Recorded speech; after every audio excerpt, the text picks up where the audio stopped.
106 GTI. Unlock. Oh. So, welcome back to the channel, everybody. Today, as you can see, I'm commandeering the 106 GTI.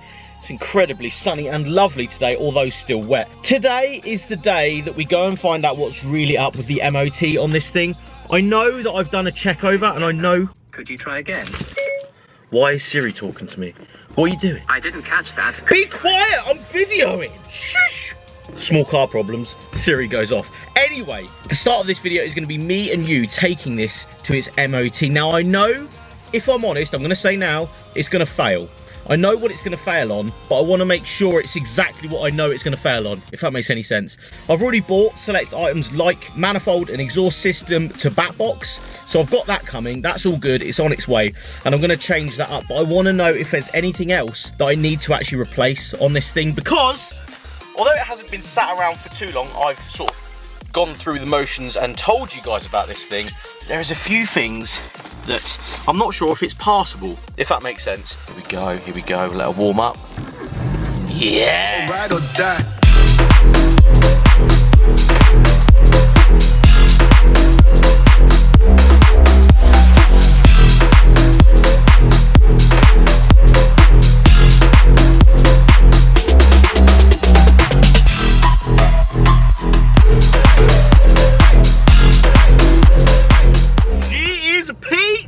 Love this little car. The thing to point out is that I'm actually on trade plates at the moment. I'm taking this car, although you can drive a car to an MOT station, I've specifically asked for my friend to come with trade plates so we can actually drive this thing to the MOT station.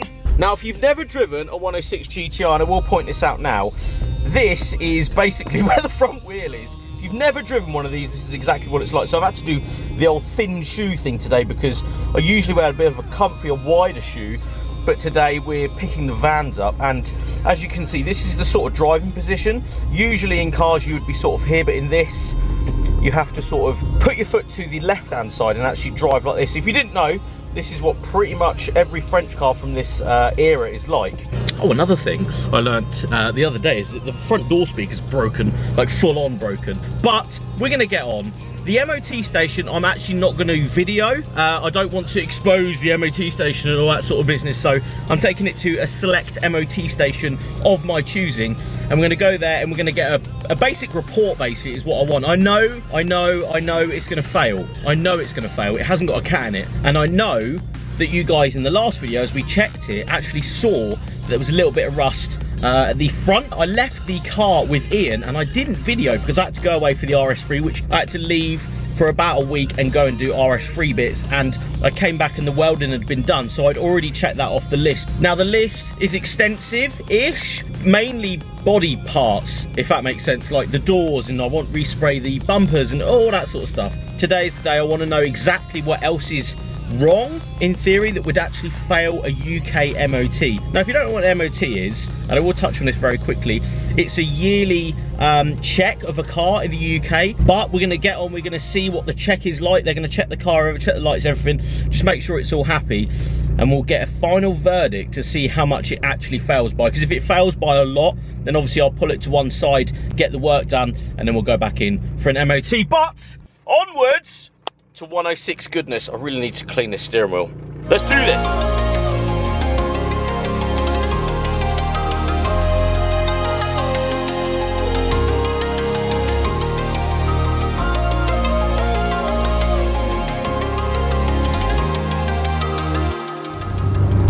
Right guys, initial hit in third gear. Ooh,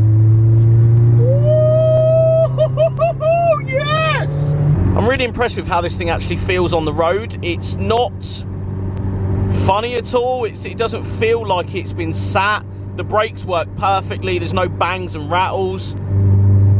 Exhaust system, oh, nice. Right, so it's the next day and I've picked the car up. Basically what I did was, and I need to explain something to a lot of people because I've seen a few silly comments kicking about mileage on this car, discrepancies in the MOT, because I put a picture up and someone checked the reg on it and noticed that it had passed its MOT. So we're going backwards and forwards a little bit with the videos. They're a little bit late coming to the channel with what I'm actually doing to the car, so the car has been running and driving for a while. So first thing I want to point out, if anybody does check the history on this car, which apparently we live in a world where that happens a lot. It's a bit of a better angle for you guys, so I'm not looking up to you. Basically, I've written everything down on my phone.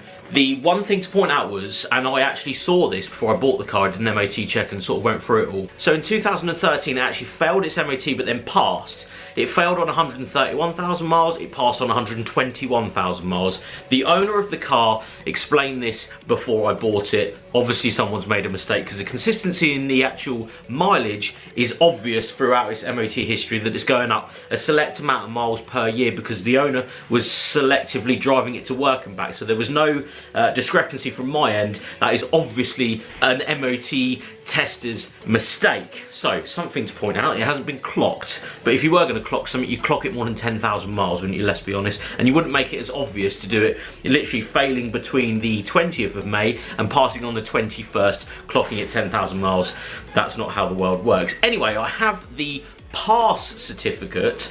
The failure certificate, it didn't actually fail at the time because I'd already sort of gone through with the MOT test of what I'd wanted to be done to the car, so it spent a day actually getting the stuff ready to pass its MOT and then pass its MOT, so that was very good. So in theory, although I've called this video it's failed its MOT, it in fact failed on the day, but we didn't fail it. We got the parts that I needed to pass it and then passed it, because I didn't want to put a video out and then everybody search the failure history and look it up and people just hate me. So didn't need any of that on my conscience. So it's passed. A couple of things to point out that I have already since actually passing this car, have already booked in for the next sort of stage. You're just going through it and making sure everything's hunky-dory, because putting a car on the internet that has failed its MOT and passed its MOT or has been sat or whatever is a major concern of mine, because there's always someone saying that I'm doing something wrong. So anyway, enough blabbering. Oil pressure sensor wiring loose.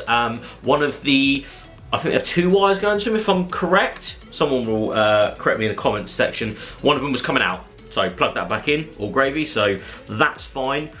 Oil leak, actually from the housing of the oil filter. I think as someone's put the oil filter on, there's a little nip out of the actual filter housing, so replacing that literally tomorrow. So that will be probably one of the next videos you see is me actually servicing this car, which is good fun.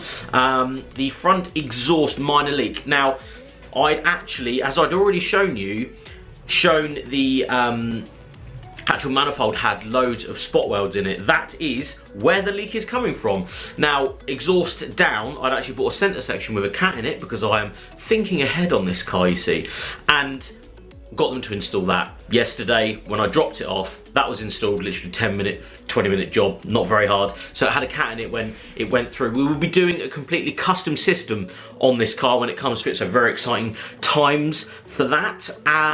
Corrosion on this side rear pan. Another thing to point out, although we found some at the front and I got that corrected, there was some at the back. I didn't think it was that bad, and then we've sort of lifted a couple of things out and it's not that bad, but it is noticeable. Obviously an MOT tester is going to find that, so that's another thing that I've already added to the list. I already have the friend that's in at the works that had previously done a little bit of welding on the front of it, is going to do the back of it literally next week. So again, another bit of content to come for you guys, just to make sure I'm jumping through all the hoops, making sure you guys know exactly what's going on. Next up, front discs worn. Again, already have new discs for them, so they're going on, and rear discs worn. I think this is partly to it actually being parked up, if I'm honest. It's been parked up for a while. That will probably be why the brake discs are like that. The last thing is front shock absorbers with light oil coming out of them. I wanted to actually replace the front coilovers, if I'm honest. Again, another thing that's going to come in a future video. I hope you guys appreciate that me actually exposing, in theory, a bit more of the MOT side on some project cars. Sometimes on, especially in the UK, it's a little bit more, you got to jump through hoops for the MOTs. And I just wanted to show you guys a bit more of a process for the MOT side of stuff, because a lot of people will call me out for not putting the cat in, which I did.